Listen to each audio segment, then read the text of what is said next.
Oh gosh. It's, at this point, to be honest, pretty embarrassing. Car handled that the best I've ever seen. Wow, real close to that guy. So That was excellent. Excellent. it did that leaving its butt out thing again. He's gonna pass them. All right, I'm gonna hit the brake. I have watched hours of FSD beta, so you don't have to. The FSD 10.69 series has been the biggest jump in progress yet. However, 10.69.0 was good, then .1 came and we took a bit of a step back. But with .1.1, we are back in business. I don't want to say FSD is fully at this point yet, because it's not. But we're getting more to the point of complaining that FSD doesn't drive like the drivers prefer. Comments you'll hear are, the car is stopping too early. Why doesn't it work well in the rain? Wanting the Tesla to avoid manholes and potholes. Okay, it's not that some of these aren't valid. It's just that these drives are improving so much that there is now room to discuss the finer details of better driving. I added a bunch of final commentary at the end, so please check that out. Finally, if you like these compilations, please like and subscribe. Very fast oncoming car. Oh gosh, and it stopped here. Okay, I have about a half a second, but it needs to go right now. Oh gosh. I disengaged with the way it went directly towards that car. It was inside of my tolerance. In a pure robo-taxi world, was the computer calculating that it was going to have the perfect trajectory? Maybe. But it hasn't earned my trust yet. Oh, look at there. It's showing right lane only. So I wonder if it's going to get over here. It had wide open, easily could have gone, and not only that, the left lane was slower than the traffic on the right. See, look at this. I had to disengage. Not to say I'm right and the car is wrong, or vice versa. Wow, real close to that guy. So the car hit the brake pretty hard there. I'm gonna report it. I feel like they turned close into us. We weren't really moving at that point. They just came real close through that turn. So glad I didn't need to take over. The car did hit the brake pretty hard there. Jump around. Now this is interesting. The car just cut off the FedEx truck. That is a scenario where I would have backed up a little bit and let him fit. Now I'm kind of the guy that's blocking the FedEx truck, and hopefully this goes quickly. Actually, he's trying to squeeze in, so I disengaged there so the car didn't creep any further. We have some reverse lights here, which are interesting. Obviously, humans are okay. We can't stop here. Okay, I don't know why it stopped there. That was not a very good spot to stop right behind a car with brake lights on.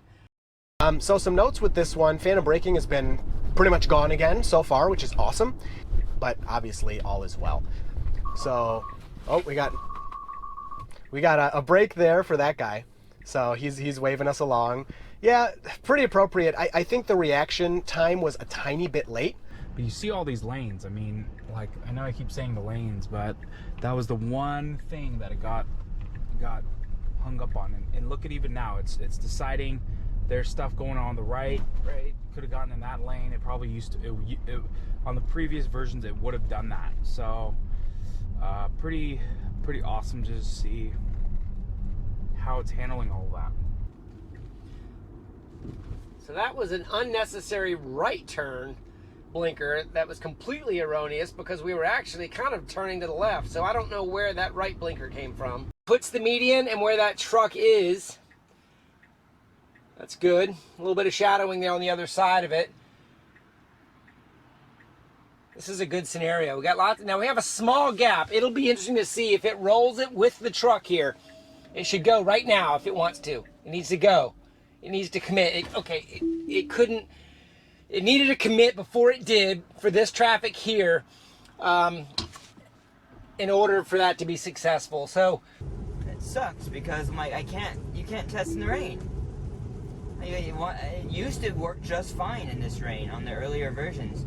It would always work on this type of rain. The performance would be degraded for sure, but it would still work. At base point, like, okay, so we're back in full self-driving now. Like, which is odd to me because I'm like, it's now harder rain because I'm moving faster than I was earlier. I don't know. Do its thing and still stopping for this stop sign. So that is at this point, to be honest, pretty embarrassing. So I didn't have to intervene there, but I did press the camera. There was a long time there where it wasn't doing that, and then it started doing it again. So then we get here. Wow, that was the first time it's done that. Wow, okay, that was really nice. So before, the car would turn right into the far right lane, which I think is technically like the legal right way to do it. And then it would do this kind of awkward, like, oh, I got to change lanes to get over here, which again, I think technically awkward is like the right legal thing to do. But what any person would do is just kind of flow over there as long as it's open. And the car handled that the best I've ever seen in this scenario here before. So that was very nice. It's had problems going up Pope. It's had a hard time finding it again when there's a car parked here like there is now, but okay, that was pretty good. It was a little hesitant on that turn, but not the worst. I had cars coming up behind me, so if it had waited much longer, I might have pushed it, but I didn't. It's had a hard time negotiating the tight traffic on this street. You know, it keeps wanting to center when it has the opening like it is now, and I really wish it wouldn't do that, because that isn't how a human drives. It's really thinking about that one. That car's kind of poking out a little. But it did good. It just was really cautious. All right, so let's see how we do creeping. I'm not seeing the line yet. Okay, there it is. I wish it would angle more. All right, well, there was nobody coming, but that was pretty good. That's how I would have done it. And it didn't jerk or hesitate. It was, you know, I kind of wish it had angled a little more to the left. That would have made me feel better. But that was excellent. Excellent. I could just rent this F-150 out on Turo and be fine. So I started looking at... Oh, that was weird. Well, there you go. That was my beta flub of the day. Okay, it needs to wait. It needs to wait. Oh, gosh, it nudged out a little further than I was thinking it was going to stop. Okay, okay, it needs to go. It needs to go. It needs to go. Do not wait. Okay, I had to intervene there because of its hesitancy due to that car coming into the median and the speed of the oncoming traffic. Traffic stopped on the other side of the mapped median. So I don't know that I've done it in this scenario yet. Okay, the traffic is just starting to approach from the left. It needs to stop. Okay, there, it did. It's got to look through these light poles a little bit, but I can see the cars coming. I don't know when. Okay, nobody's going in that median. Okay, there is room if it goes to the median. It needs to. Okay, it can't stop here. It can't stop here. Okay, I had to take over there, and then I'll go ahead and proceed. So it did that leaving its butt out thing again. Right here, a perfect example. This truck is not in its lane. The rain's gotten a lot heavier. Autopilot is losing itself right here. It finally is adjusting speed due to poor visibility. Like, I would have slowed down sooner than what autopilot did right here. I'm glad it slowed down because it needed to slow down right here.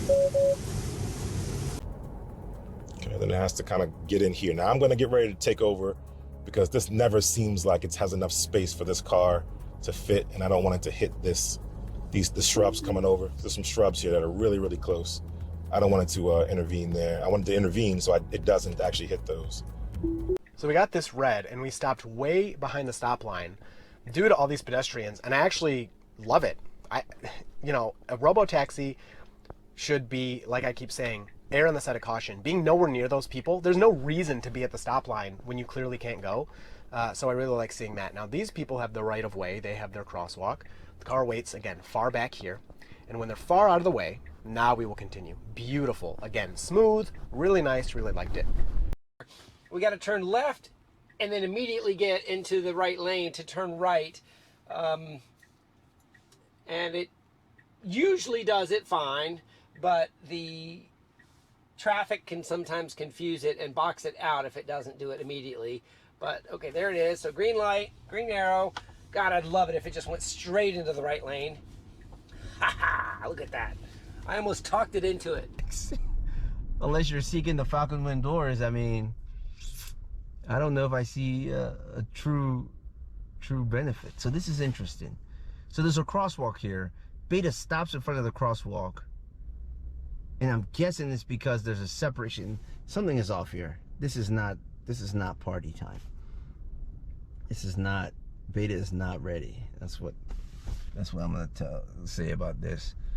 It's also, actually, it's kind of not ready, but kind of is. So Beta stopped behind the crosswalk because, you know, the lines between the vehicle in front of me and, let's call it, the crosswalk seemed to be too short, right? So the movable area seemed much shorter than what's ideal. So Beta stopped to allow for pedestrians to cross if needed. So that was pretty interesting logic there. I hated on it, but you know what? It's accurate. And we're not like totally freaking out going through this open space. It does like to stop here for some reason, and there's no reason for it, so I'm pushing it. It doesn't like going around this curve anymore. I'm still pushing it. Yeah, it just, I don't understand why it doesn't want to go. It used to make that. So I don't really know why it just stopped. And have it do this loop here.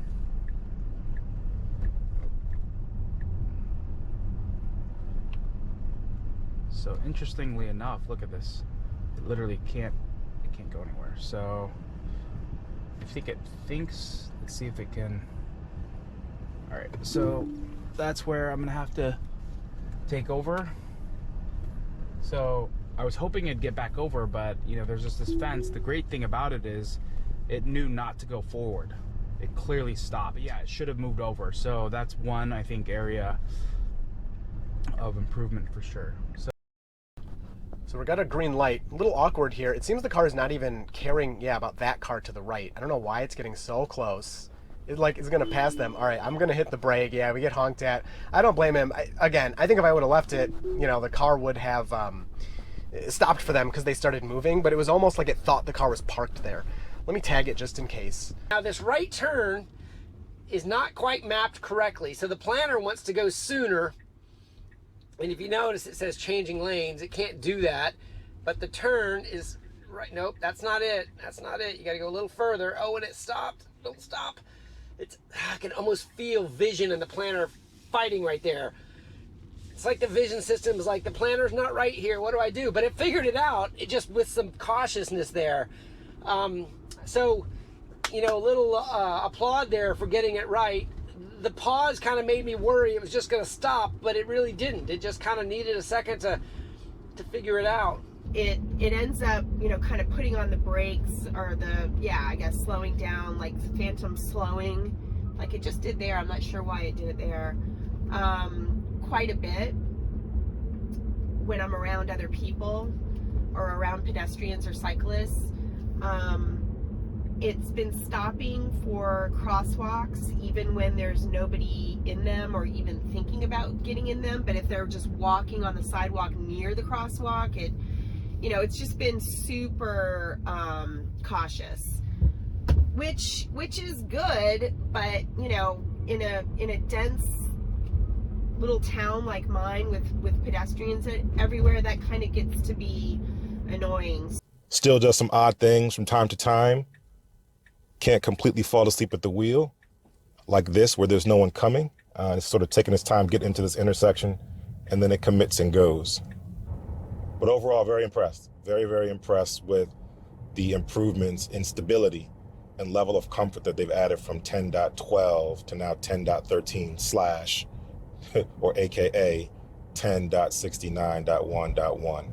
Holding up a certain standard from which we want these to be in. And for us, this technology needs to be safe enough to be able to have my kids in the car. If I don't feel comfortable to have my kids in the car while having this on, then it's not good enough for me, right? So that's the level of standard that I hold it to.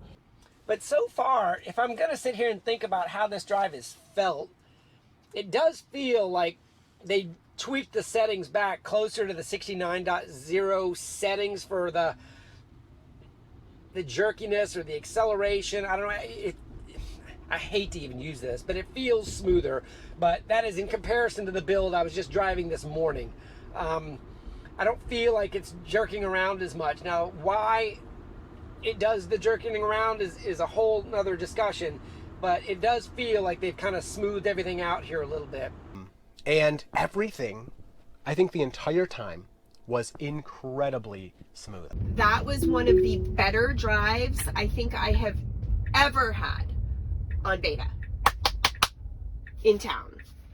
Not a lot of traffic, so not a lot to kind of, you know, not a lot of extra input to overload it or anything, but that was really awesome.